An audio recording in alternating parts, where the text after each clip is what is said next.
Hello, everybody, and welcome to this week's edition of Slade, the Buffyverse Revisited. I'm one of your hosts. I'm Jeremy. I'm your other host, James, and you're listening to the 101st ranked in the category of TV and movies podcast in Uganda. That's right, ladies and gentlemen. We are 101 in Uganda. Of all the film and television podcasts that exist, we are number 101 in Uganda. Get it, boys. Thank you to our Ugandan audience. Yes. The only thing I can think of that I know anything about Uganda would be the wrestler. What was his name? What was his name? He wrestled Hulk Hogan sometimes. He had like the painted up face and the Great Uganda. No, that wasn't his name. That wasn't his name. It was Kamala. Kamala, the great Kamala. The Ugandan giant. Yes. That's right. Yes. That's all I know of. And he was actually from Memphis, Tennessee, and was a huge redneck, a huge hillbilly. So well, there you go. That's been wrestling with James and Jeremy. That's right. James, it's been quite some time. It has been. So how have things been? I had to have both my legs amputated. Okay. Tragic train accident or no, just for fun. I say I had to, but I did it for funsies. Funsies, yeah. I was bored. I was like, what the hell? Yeah. Let's get rid of these. I had my asshole sewn shut one time just for funsies. Yeah. See? It's amazing what you do when you get bored. Right. Yeah. Surgical funsies. Da da da da da da. Yeah. So how about you? How you doing? Fine. I got my asshole unsewed, so that I could once again defecate properly. That's important. Yeah, I blew a few valves in the old intestines, so I had to get that opening opened again. Yeah, that makes sense. Yeah. But no, it's been 15 minutes since we've seen each other, so let's not bullshit anybody. So nothing has changed for either of us. Nope. Although I did turn the fan more so in my direction, so now my luscious locks are swaying in the breeze. I can't believe that's all. That's as far as your hair has grown since. Have you been getting haircuts? No, dude. Like, go back and look at when it drops in a couple of weeks. Go look at the last episode we recorded compared to my hair of season 5 to my hair and beard now, and you'll see that it has grown pretty significantly in the last few months. Well, Darlene was like, look how long your hair and beard have gotten when we were watching the episode that dropped this week the other day. Okay, well, I'm a little disappointed in the growth of the hair. Yeah. I think it should go hurt itself. Where the fuck is it? What are you doing?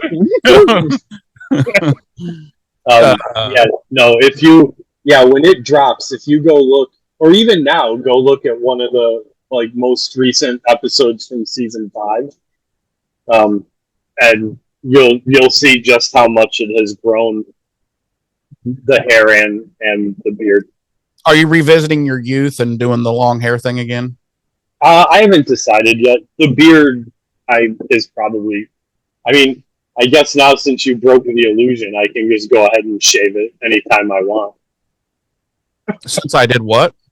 Since you broke the illusion of our recording schedule, I can shave it anytime I want.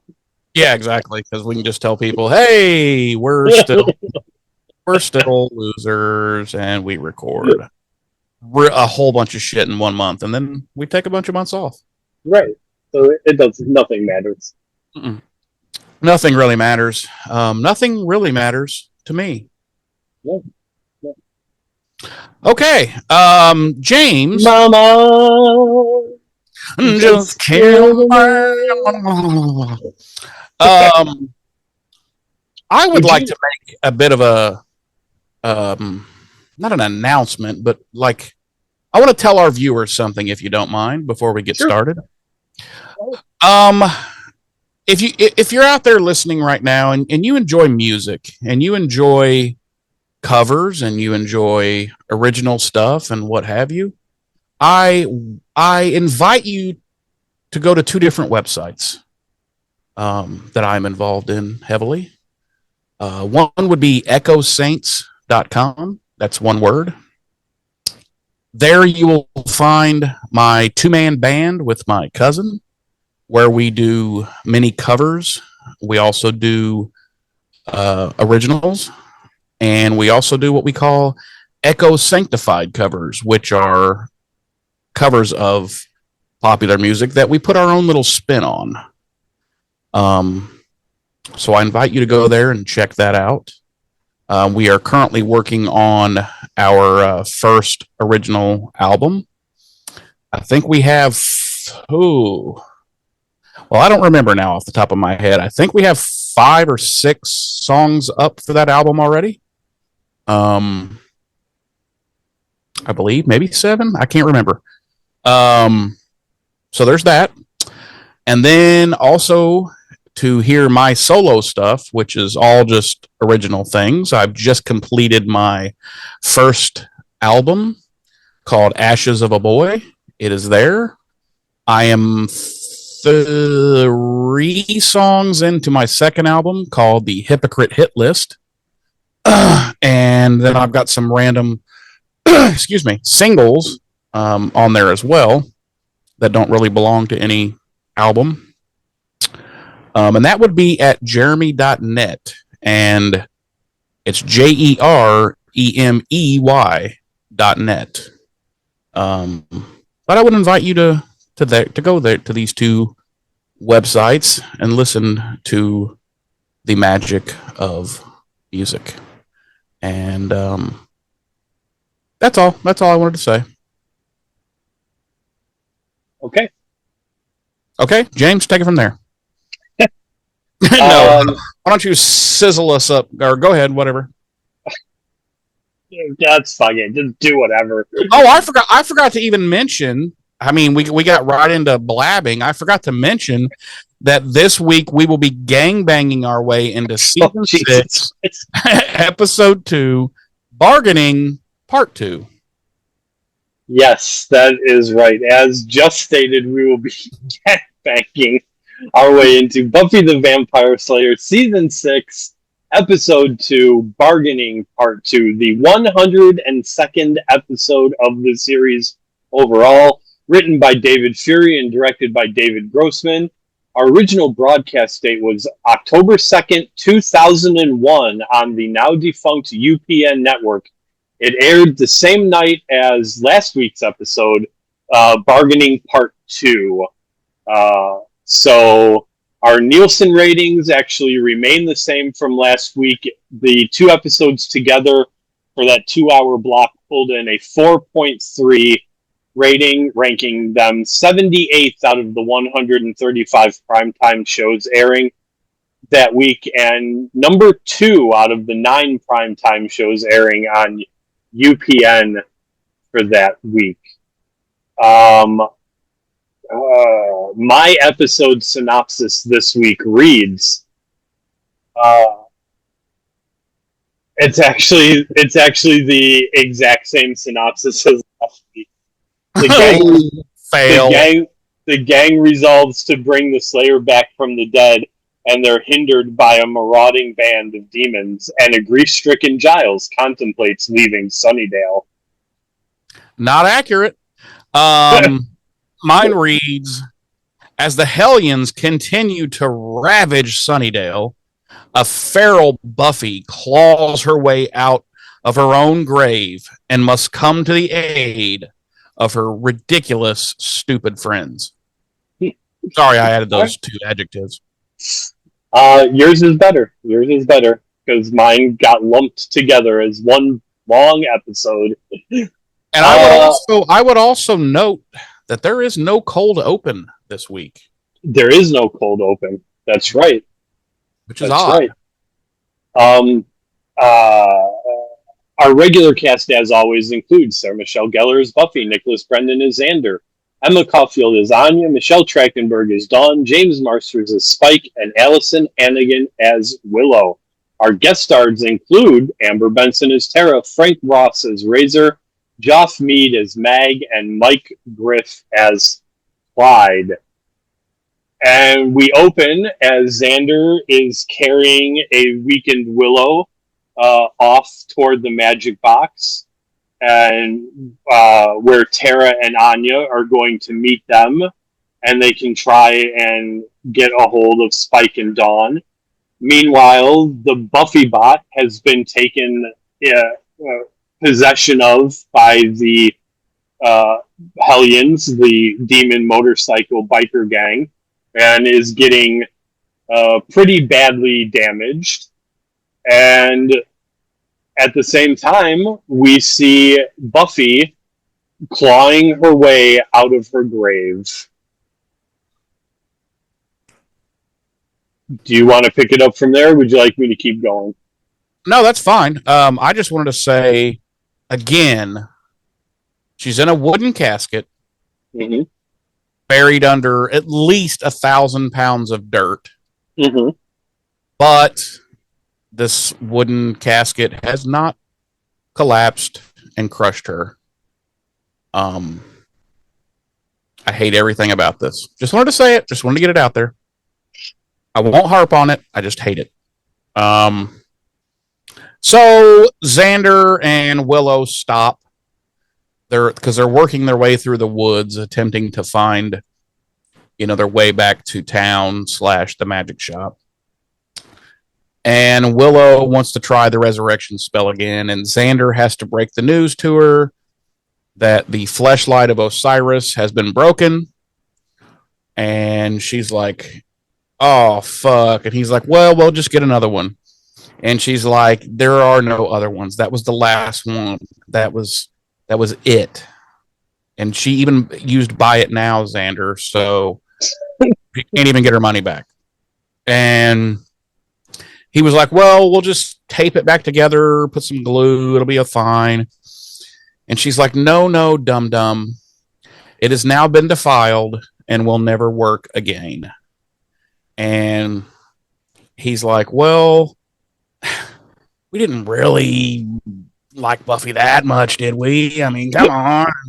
Willow's like, fair enough. We tried. No.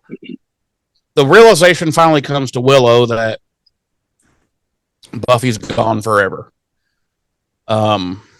Which you would think that realization would have came to her sometime in the preceding 3 months, or I mean, I thought about that at first too, but then I was like, not really. If immediately she went into we have to resurrect Buffy mode, then she never allowed herself time to accept the fact that Buffy was gone and not coming back.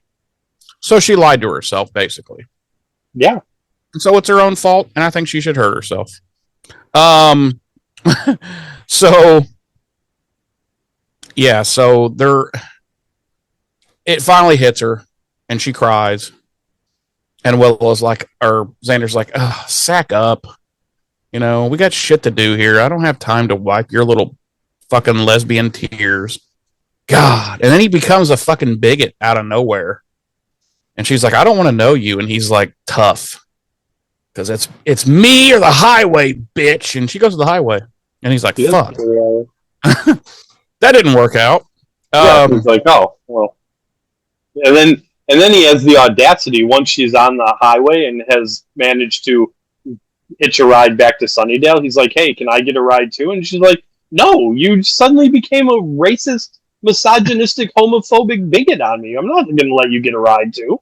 And he's like, hey, I was never racist. It's like, whoa. I never said one racist thing.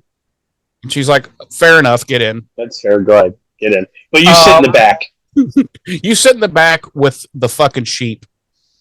And he's like, no problem. And then she's like, I don't want to be here. So Tara and Anya are on their way back to, I'm assuming they're heading towards the magic box as well. But they have to hide out there in the woods from some demons who have a conversation amongst themselves about, like, this one demon's like, man, this is bullshit that Razor's making us, like, they're all gone to have fun and destroy shit, and he's making us fucking, look for stragglers out here. And then the other one grabs him by the throat, and he's like, listen, you piece of shit. This is what Razor said to fucking do, and this is what we're going to fucking do, or I'll tear another hole in your fucking face or whatever. And the guy's like, okay. And then he immediately says, fuck this. Let's go back to town. Yeah. And it's like, that's what the other guy was just, that's all he wanted. That's all he wanted. So that was utterly fucking pointless. So they fuck off, and Tara and Anya's like, they zoom out of there. On brooms, actually. Yeah. So we cut back to the some Sumer's residence, and the demons there are continuing to literally burn this motherfucker to the ground, the whole fucking neighborhood. But, and I kept waiting for this to change, but it never does. They don't fucking touch the Summers house. Nope. All the other houses in the neighborhood, they are utterly and completely destroying. But they're like, no, don't touch that one. That one is pretty. And we don't destroy pretty things in this game, okay? And so they leave it alone. And Spike's like, well, that's odd. And Dawn's like, is it though? And he's like, no, they're demons. They're stupid. And really, at one point in this scene, they're watching what's going on, and Spike gets this big smile on his face, and Dawn's like, "What?" And he's like, "It looks kind of fun." He's like, "It really looks like a lot of fun." And she's like, "You're a sick fuck," and he's like, "I know." And so Spike has an idea, but we cut away before we see the idea come to fruition. And we cut back to the coffin. And Buffy is like, wow, this is bullshit. You guys brought me back inside my coffin. This is brought up later, but I was just gonna say we're going to the same place with this, so go ahead. And I'm just gonna bring it up now. Because Xander actually, when they finally run into this feral, utterly fucking mind-fucked Buffy, and they're in town, and she's all like, fucking cuckoo for Cocoa Puffs, and they're like, what could possibly be wrong with her? And I'm thinking, oh, I don't know, she was just ripped from the nether realms and put back in her body, inside of a coffin 6 feet underground. No one considered, hey, if we're going to try to resurrect her, we should probably dig her up first. And, right. and like, so that she's not like, comes to life inside of a fucking coffin. Right. Like, did they think fucking Osiris was just going to like spit her out right there next to her grave? Yeah. And she was just going to be like, fully make-upped and showered and right. Yeah. So that part bugged me. I'm glad they did write it in and have a character say that, because Xander says, oh my fucking god, the spell did work and we're idiots. He came back to life inside of her fucking coffin. We are all idiots. And here is Willow, this unbelievably powerful witch, or is becoming unbelievably powerful, she never stopped to think, hey, and also she is an extremely smart person, as Right. we know. She never even stopped to say, Right. guys, just hear me out. But even you don't even have even a dunce could have figured that out. I mean, you did. Oh, whoa! Xander didn't figure it out either, and he is quite No. the dunce. Yeah. Yeah. I was like, Jesus. Even a moron like you would know better than that. No. So yeah, that bugged me. I am glad that they acknowledged Addressed it. Yeah. in the story, and they didn't just like kind of, gloss over it. So I'll give them a little bit of credit. So she basically finally gets through. It's so ridiculous because it's not even possible. Even if you're super strength to like punch through your casket, all that fucking dirt is going to crush you immediately. But she swims through the dirt, I guess, and then comes out, and she comes out of the ground, and it's like, oh, this is fucking stupid. Come on. Like, why would they bury her anyway? Why wouldn't they have put her in like a mausoleum? Those mausoleums in Sunnydale are like $50. Like, you know what I mean? Like, why wouldn't they just toss her in one of those where they could be like, well, listen, the plan is to fucking resurrect her anyway. So let's put her somewhere where it's going to be a lot easier to get access to her fucking carcass. Right. Right. Well, so dump a couple thousand pounds of dirt on her. Wait, here's the thing too. Like, looking at the scripts for Bargaining in part 1 and 2, they keep referring to Buffy's grave as being in a cemetery. I don't think it is in a fucking cemetery. Is it just in the park? I mean, not just in the park, but it's clearly out in the woods. Yeah, you could be right, because they never do show other gravestones. Yeah, you're right. Because where they're having that ritual, it is very woodsy, like very woodsy. Right. Which I guess kind of makes sense because they didn't. Okay, I'm going to go even a little further into the weeds here. Right, and I know where you're going to go because I thought about it too. And it makes sense that they didn't bury her in a cemetery because they didn't want anyone to know she was dead. Exactly. So that brings me to the question, A, why put a fucking headstone there that says, here lies Buffy Ann Summers, born 1981, dead 2001? First of all, why put that up? Like, why not just put like maybe a little rock formation so you remember where it's at? Right. And B, as I said, they're planning to bring her back. Why bury her at all? Why not put her in a body bag and put her in the freezer at the fucking magic box so she doesn't spoil? I mean, I'm just saying, like, there's so many better, but they're like, well, let's go ahead and bury her 6 feet under for now. But keep in mind, too, that there's 3 key people here that weren't part of the plan.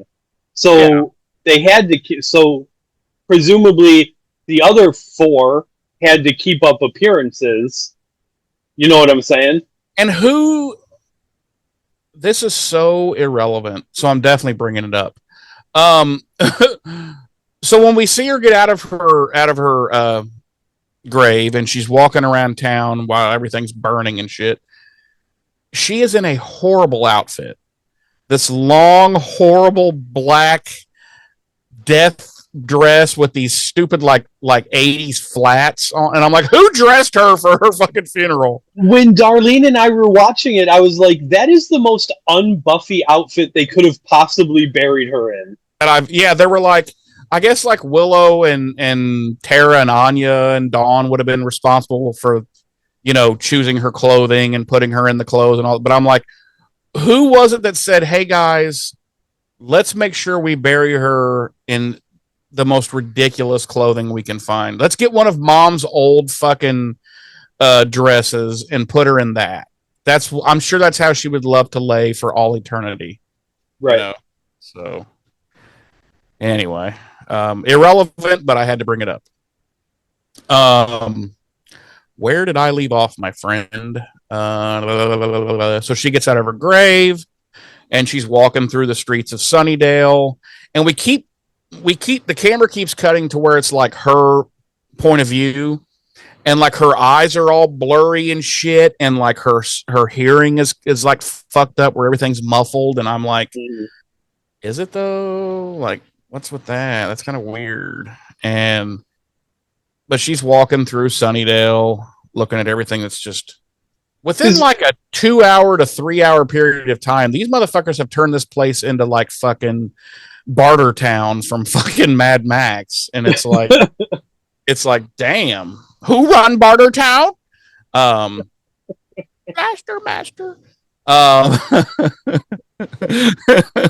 Go ahead. No, I was gonna say, like, the effects were obviously done to kind of like intimate, like her vision and hearing and senses aren't, up to snuff yet, and whatnot. But at the same time, like, that feels stupid, because to her, like, I don't know how to explain it, but like, wouldn't it seem like to her body, I guess, or whatnot, like 3 months hadn't passed? You know what I'm saying? Well, exactly. And if they've mystically brought her back with this black magic or whatever, like, is there fine print somewhere that says, listen, for about the first 20 to 30 minutes, the hearing and the eyes aren't going to be so great. You might want to bring in some glasses and a hearing aid. It's like, it seems a little weak. You know what I mean? Yeah. So, like, I would have played it differently. I would have played it as though she's seeing and hearing fine, but everything is overloading her fucking senses. That's what I was just going to say. I would have gone the complete opposite direction, where everything is like hypersensitive. Like, right. And she's like running around like autistically screeching and shit because it's sensory overload, and yes. Like, yes. But they're just like, no, she's half blind and half deaf. And I'm like, okay, I guess that's how we're playing it. That's kind of dumb, but whatever. Yeah, I would have had her being like, oh my, covering her ears and shielding her eyes. And because, I mean, fuck, you spend all night in a dark room and you come out in the light, you're like, fuck my ass, I can't see shit. Right. She's just been dead for 3 months. So I would think, whatever. Right.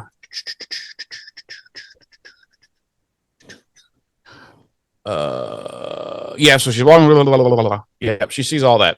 Then we cut back to the magic box, and Tara and Anya have finally found their way back there from the woods, and they get inside, and Tara, they're like, well, where's fucking fuckballs, Xander and Willow, where are they at? And Anya's like, who fucking cares? And she's like, you're right, let's just forget them. No. So Tara like clears this table, like straight up fucking 80s movie style, just clears this fucking table and immediately sits on it. And I'm like, you couldn't have just sat down on the ground where you were? I said to Darlene, I was like, she couldn't just sit on the fucking floor? Right, like she had to knock all of Anya's belongings and goods, like she's just like, fuck this table, and clears it. And she's like, she gets up there and does this thing, and Anya's like, you're gonna help him with yoga?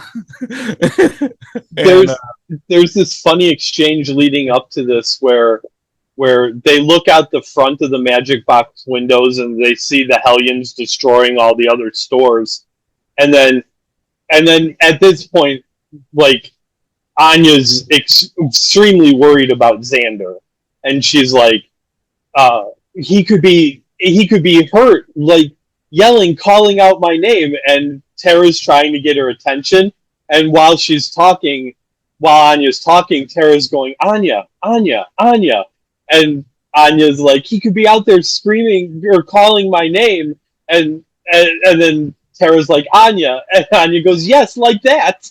Yeah, yeah. And also, I want to bring this up because I brought it up about the Summers house. The magic box is unscathed. Utterly unscathed and Yep. untouched. Yep. They peek out the window several times, and they are fucking up all the other stores there on Main Street. But they're like, don't touch the magic box. It's pretty. We don't destroy pretty things. I've already said it. And really, it boils down to UPN probably didn't want to have to pay Fox to rebuild damaged sets. Right. And they're like, fuck. Okay, we have to. All right, we just won't redo this one. Right. They're like, oh, we just paid Fox X amount of dollars to buy this show for a couple more seasons. We really can't afford to be rebuilding sets. Right. So let's just burn down 75% of them. I don't know. So she sits down and she's like, I'm going to send out a homing beacon spell for Willow to find me. We have this thing we can do. And Anya's like, do you though? Because I don't think we've ever seen this before. And Tara's like, yeah, it happened between seasons. Okay. And actually, this is the same spell Willow tried to use back in Fear itself, and it went wrong on her. Yeah, and it burned her all of her vagina hair off. It burned it all off.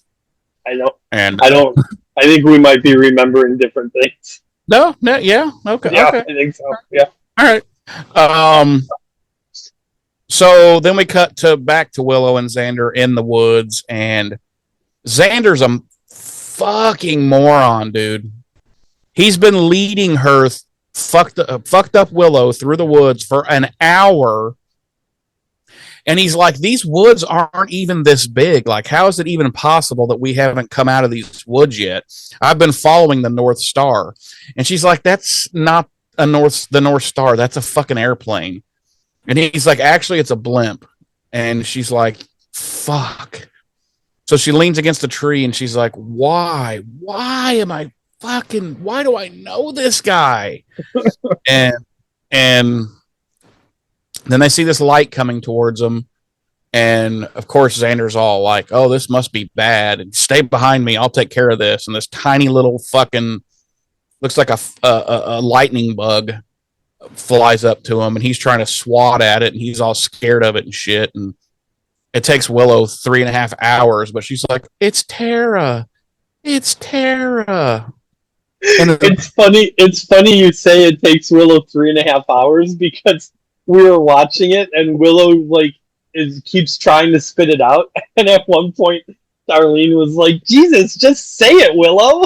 Yeah, just say, hey, it's a homing beacon spell from Tara. And then they go and they follow the light, and Tara actually leads them off the end of a cliff. Yeah. And but just Xander. Like Xander goes, and then Willow's like, whoa, and she's like, ooh, well, right. Yeah. Oh, well. I don't know what to tell you. There's nothing I can do. But then when we don't see the light, but then all of a sudden the light comes just barreling at Willow from behind and hits her in the back of the head, and she goes tumbling over. Yep. And then we cut back to the magic box, and Tara's like, it's just Tara. She's like, well, I think Xander and Willow are both dead now, so you should probably let me have half of Giles's money. And become my lesbian lover. Because quite frankly, I enjoy your body, and I want to know it and be on it. And Anya's like, okay. Where are we? Okay, so Buffy is still going through town there, and half blind and half deaf, apparently. And she bumps into a car in a driveway, sets off the car alarm. Some weird old guy comes out, like a really weird old guy comes out. He's like, what are you doing on my property, woman? And he's got like a shotgun, and It's like all of a sudden she wandered into fucking Hazard, Kentucky or something. He's like, "What you doing here? Get away from here!" And he's yelling all this stuff, and she's like, "What?" And then he shoots the gun like in the air, and she's like, "Oh!" And she runs away. And I don't even know why that scene exists. It is so out of nowhere and means nothing. I don't get it, but it happened, folks. Um, So then Spike is like, "Ooh, I know how we're gonna get out of here," because he's like, to Dawn, he's like, "Well, we're not gonna get very fucking far. The whole damn town is full of these fuck faces." And he's like, "I got an idea." And he looks over and he just happens to spot a replica football helmet on the ground, which he grabs and he tosses to Dawn. And she apparently instantly understands what he's going to do, I guess. And then he walks out into the middle of the street, and it's like, the good, the bad, and the ugly. It's like, because there's a motorcycle coming towards him, and he just stands there, and then he does like I don't know, some kind of bullshit fucking like karate kick and kicks the guy off of the motorcycle and gets on the motorcycle, and he's like, "Come on," what's he call her, Sparrow or something like that? Bird. Yeah, Sparrow. I was close. Sparrow was a bird. Yeah, you were close. He's like, "Get on," and she puts this helmet on that would actually provide zero protection to the old melon because it's not even a real helmet. She puts it on and gets on the back, and they tear out of town. He's like, "Fuck this town, doll. Let's go see something else." See, and they just leave. They just fucking leave. So, then finally, fucking Xander and Willow arrive at the Magique Bourse, and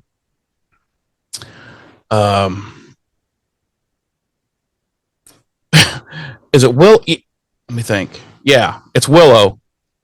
She's pushing that. She's like, "Well, we got to go out there and we gotta find Spike and Dawn, and we gotta handle some business." And Xander's like, yeah, we don't have a Buffy, Spike, a Giles, or even a Buffy bot. So what the fuck is wrong? Are you stupid? Like, what are we gonna do? Like, at least he's being like, pragmatic. He's right. Like, yeah, this is stupid. There's nothing we can. What are we gonna do? Just go get beat up? And she's like, "Yeah, that's what we do. Yeah, we're gonna go get our asses handed to us. We're probably gonna die."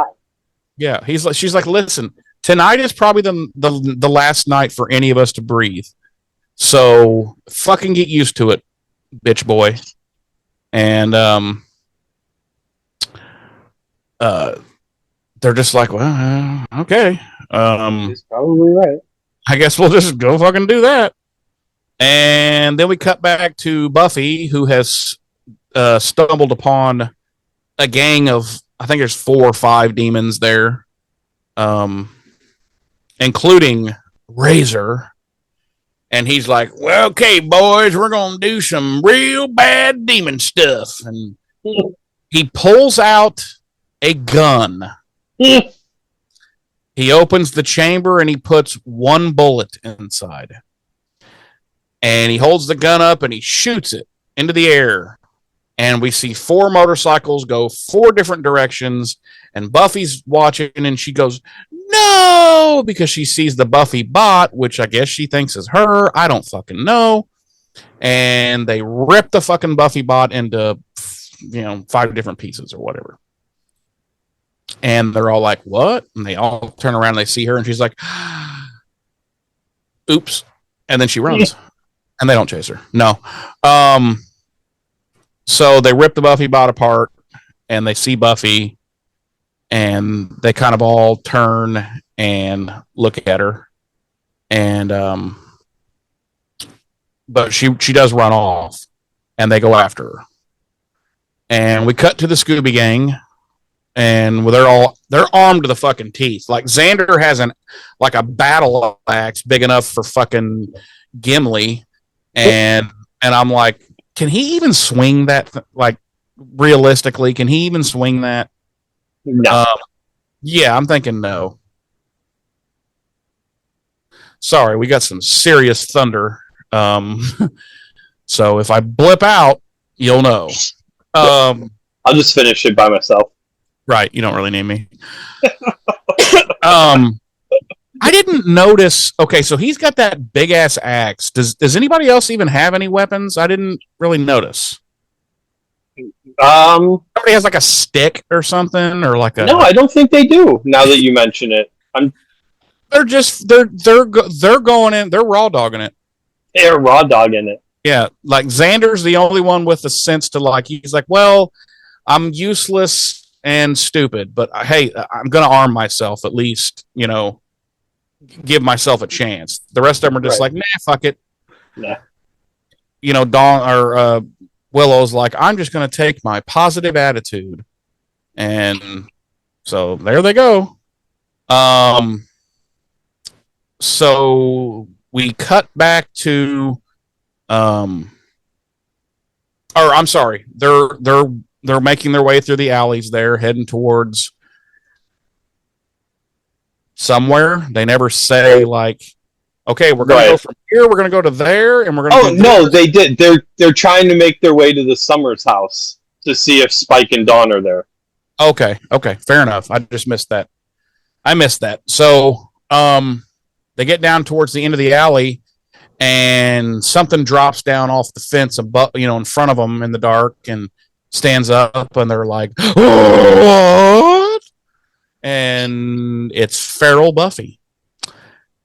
And they're all utterly shocked by this. And I'm like, didn't you guys do a resurrection spell? And well, at first they think it's the Buffy bot, and I'm like, okay, hold on.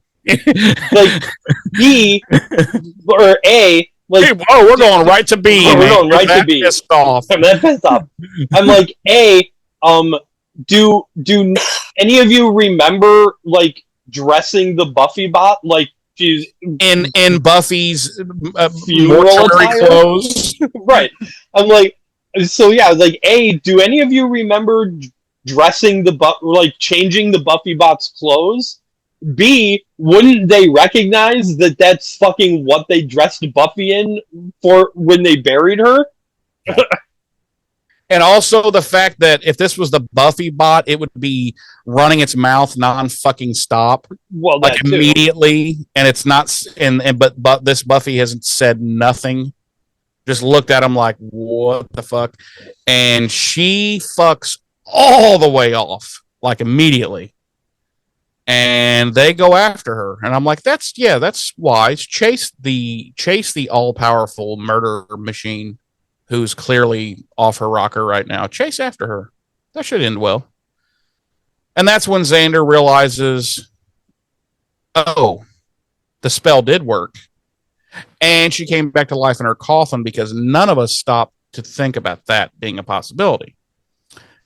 And Buffy's like they see that she's got blood all over her hands, which that's when they put together, because she had to beat her coffin to death to get out of there. And her hair's all fucked up. She didn't even straighten her hair, believe it or not. Okay, it's really sad, but she has got a lot of makeup on. And she's just kind of like crouched in a corner and being all feral and weird. I think she has rabies, honestly. So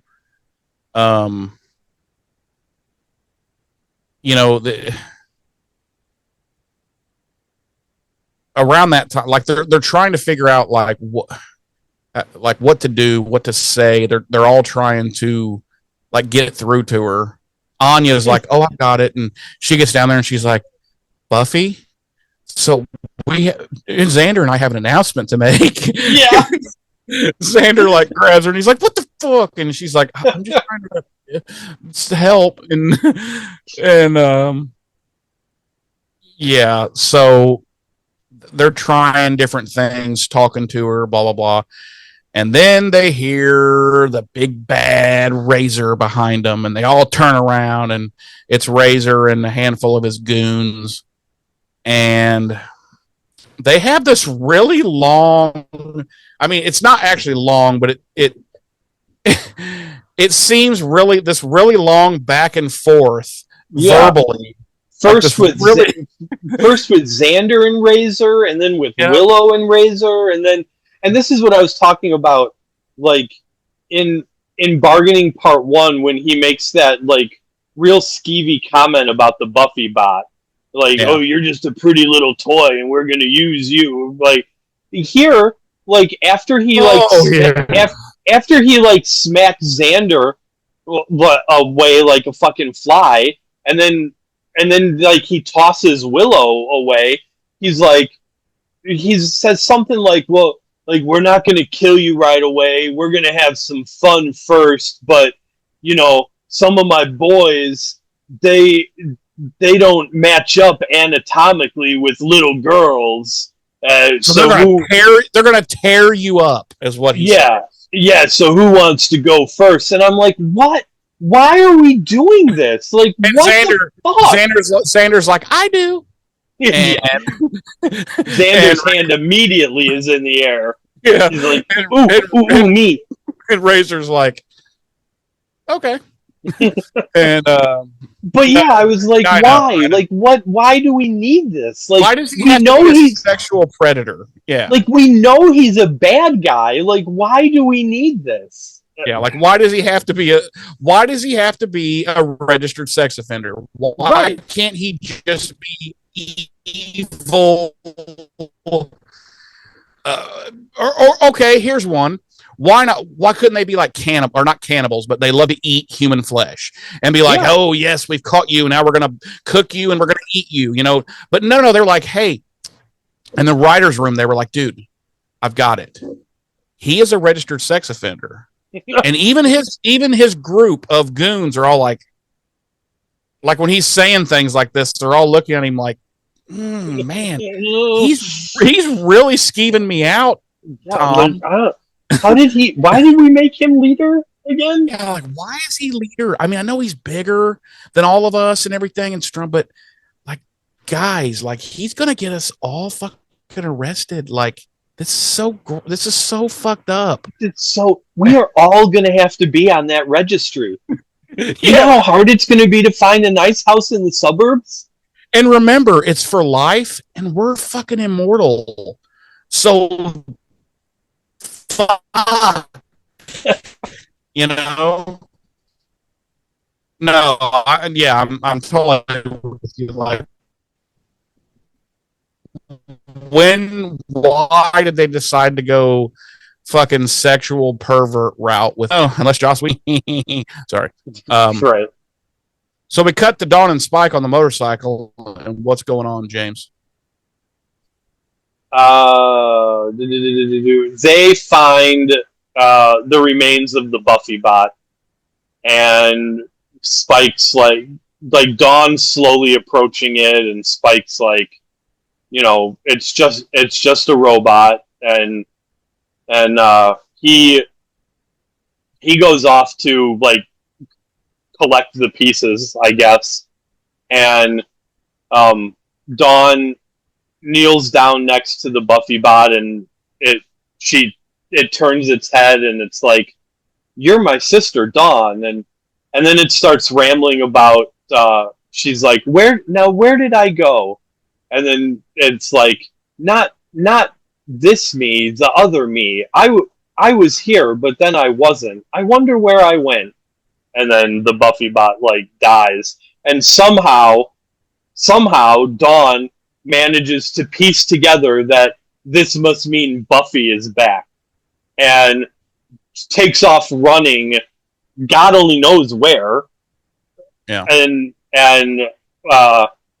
we cut back to Spike, who realizes Dawn's not there, and he starts like yelling for her.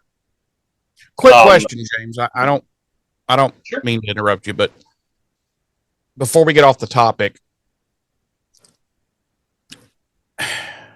Was the Buffy bot ever useful? I mean, What? I guess to Spike it was. Oh, oh, oh, Oh, oh zing! my Oh, god! whoa, ha, ha. Whoa, Hey! hey, No. Seriously though, like, was it ever worth the effort in the because it's clearly as fragile as fucking fine china. yeah. I mean, the only useful purpose it served is when it like fooled Glory for a little bit in Yeah. the season finale Yeah. before it got its head knocked off. Yeah. Okay. I just want to So, make sure that I wasn't the only one that was like, what is the fucking point in this thing? Like, it's no right. better than any of them because it's so fragile and like it just stands there while it's chained up, getting ready to be torn in half instead of like fighting and like, yeah, I don't know. Yeah. Whatever. Um. So, yeah, Dawn takes off, and she ends up at Glory's tower, but there for no rhyme and reason as to why that would be where she decides to run to. Why would that tower even still be there? Who knows? Who fucking knows? Because we're about to find out that it's a cunt hair from falling over. Right. Somehow Because these 3 months, nothing has affected it. right. Um. Because then we cut to Buffy, who manages to finish wrecking the biker gang demons' worlds, and then fucking runs off to Glory's tower. Meanwhile, Razor wakes up. Meanwhile, Razor wakes up and starts to fight Willow, Tara, and Anya, and they're like beating him with like random chains they found and whatnot, and like metal pipes or whatever. right? And then he like swats them away, and he's strangling Willow, and Tara comes out of nowhere with Xander's big dumb axe and buries it in his fucking back and kills him. Yeah. And then she says the corniest fucking line, like she buries the axe in him, and then he's dead, and she like grabs Willow and she's like, nobody messes with my girl. And I'm like, what the fuck? Like, come on. I know. I thought the same thing. I was like, really? Like, this show's known for its good one-liners and quips, and they come up with nobody messes with my girl. Right, like, you're better than this show. Come on. Yeah. So then we catch up with Buffy, and she's now at the top of the tower, and then Dawn ends up at the top of the tower, and Buffy's fucking reliving her final moments from the gift, and Dawn's like, it's been so hard without you, and I promise I'll be stronger if you're with me, and this and that, and she's begging Buffy to say something, and Buffy asks, "Is this hell?" And I'm like, "Yeah." Dawn's like, "Yes, yes." No, but I'm being serious. Like, it is. They live on top of hell. So right. Yes, I guess yeah. And then she's clearly going to jump again, and the tower starts to falter, and Dawn begs her not to, and to come with her, and then as the tower really starts to collapse, like, Buffy sees that Dawn's in danger, and like we finally have like Buffy back for a brief moment, and she runs to Dawn and grabs her and grabs onto a pulley and slides down, and then the pulley breaks and they crash to the ground, but Buffy breaks their fall, and with a massive fart. She's just like, "Argh!" And they slow, really. And manages to pull them both out of the way as the tower completely collapses. Yeah.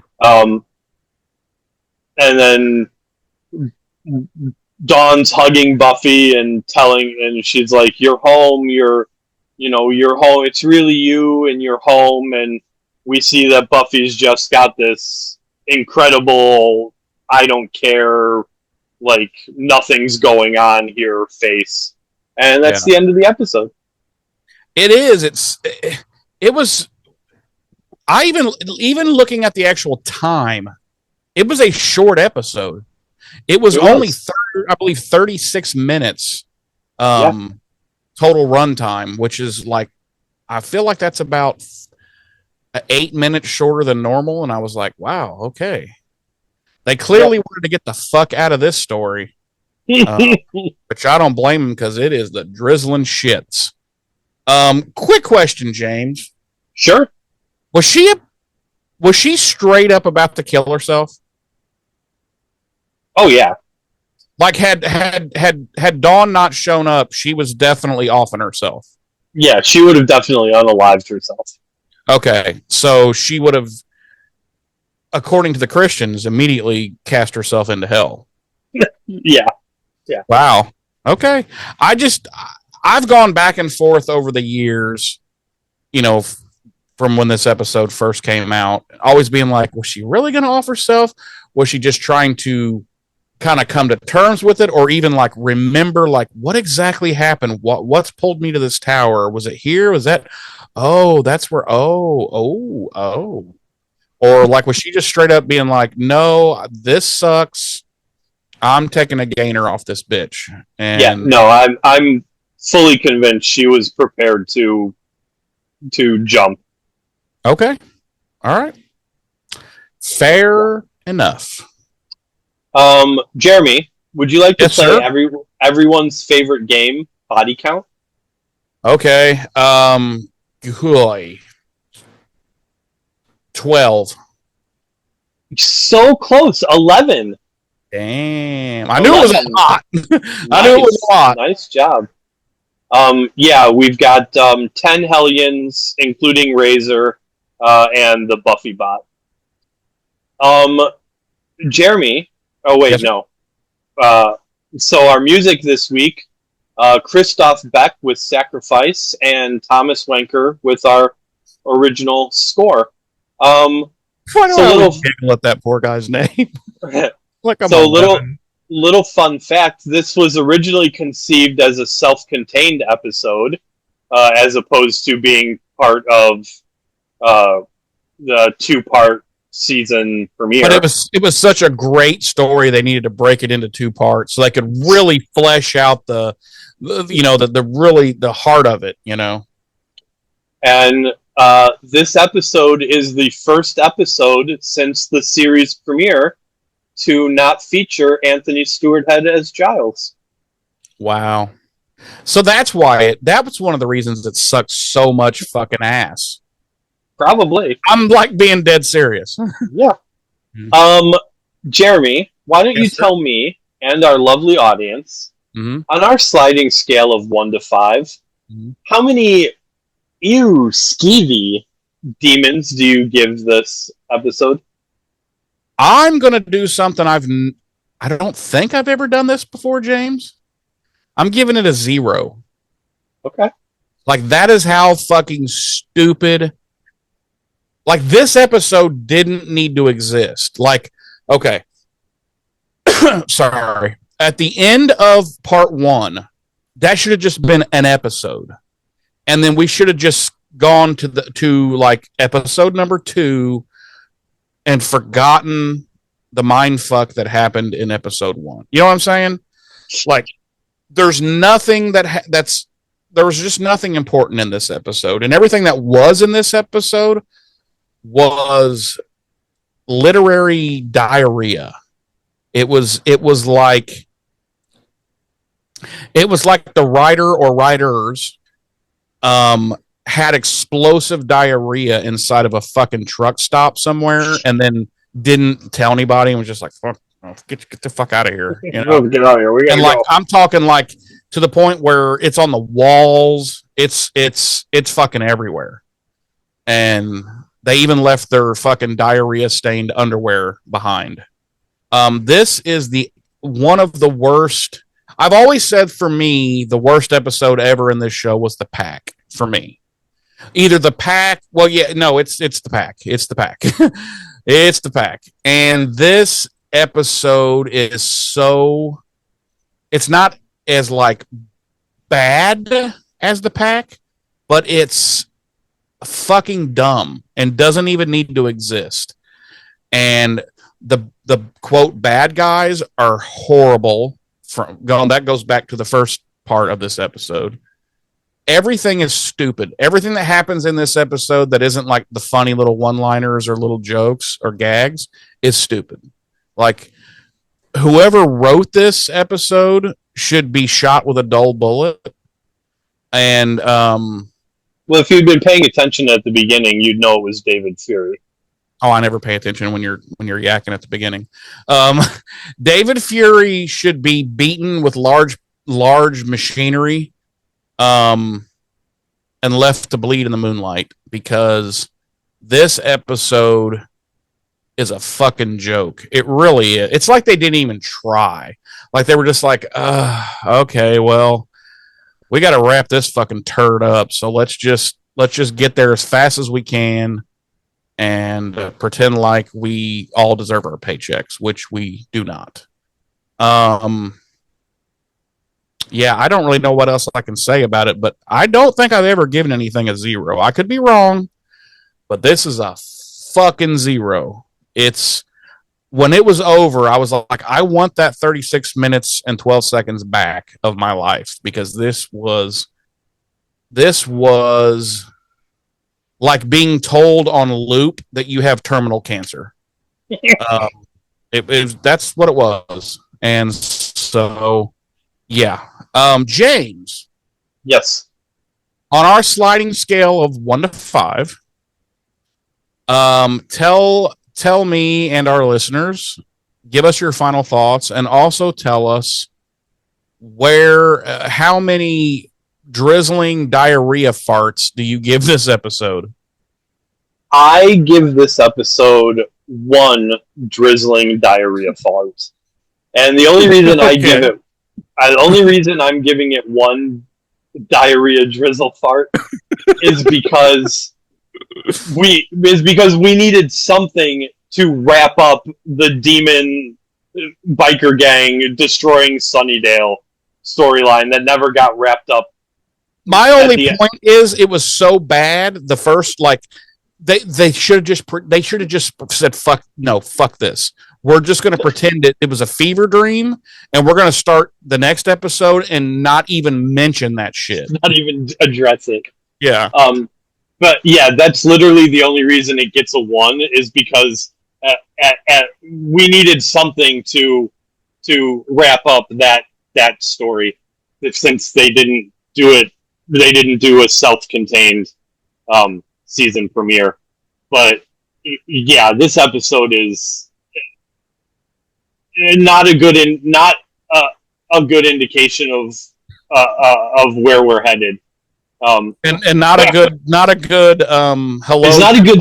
It's not a good start to UPN's tenure as the home of Buffy the Vampire Slayer. And it's not UPN's fault. They're not fucking involved in this shit, you know? Right. So that's really all I have to say. It's not a good episode. Yeah. Not even. It's almost as bad as what's our favorite, most hated episode from season 1 of Angel, the one with the hands coming up the pieces of me, pieces of you, pieces of me. Oh shit! What the hell was it? Hold on. You remember how much we hated that? Like, I mean, we ragged that thing for like 3 weeks in a row, and so it's, for me, it's on that level of horrible writing. But hell, I think I even gave Pieces of Me, or whatever the name of that episode is, I think I even gave it a 1. I Fall to Pieces. I Fall to Pieces. Okay. Yeah. I think I even gave it a 1, and we really hated that fucking turd. So that shows you how much I despise this episode. I mean, hell, I gave part 1 a 3, and it was a 3-ish, but this one was just like, oh my god, they took everything bad about the first one and like fucking doubled down on it, you know? Right.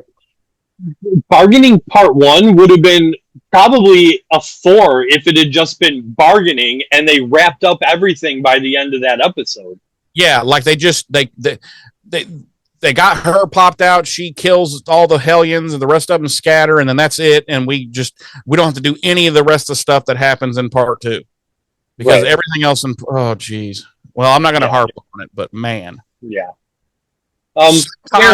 Sometimes I regret doing this podcast. Episodes like this make me regret revisiting sometimes. Go ahead. Would you like to tell the fans about BuffyRevisited.com? Yeah, it's a website that if you go to, it'll take you to a landing page where you can actually find links to our Facebook, our YouTube channel, where you can actually watch the actual video version of this very podcast. It'll also provide you with our email address, which is buffyrevisited@gmail.com. Yeah, it'll basically give you all these different ways that you can connect with us, where you can leave comments, suggestions, congratulate us on being 101 in Uganda. Things like that. Or you can completely ignore that, just listen to our show and never make contact with us in any way, shape, or form. And which is what you're all doing right now, you pieces of shit. Wow. Wow. No.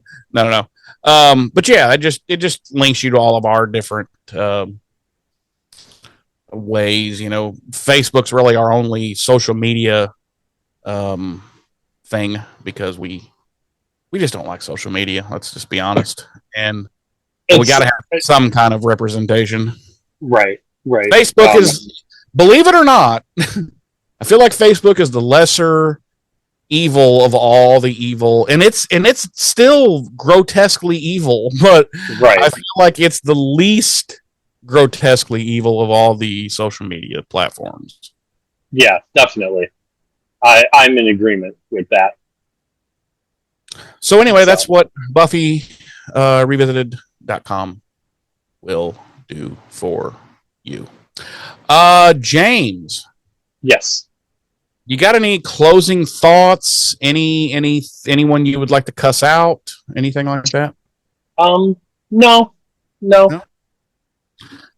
Okay, well, thank you all for joining us this week, even though it was such a god-awful episode. Next week's episode, in my opinion, it's light years beyond this. So, Yeah. So next week will be much better. And next week's episode is season 6, episode 3, After Life. So again, much better than this week's episode, I promise you, if you've not seen it already. And anyway, a marked improvement. Yeah. With that all being said, James, if you don't have anything out there to say, okay, I'll fuck myself right off then. I've been one of your hosts. I'm Jeremy. Yeah, I'm your other host, James. Ta-ta.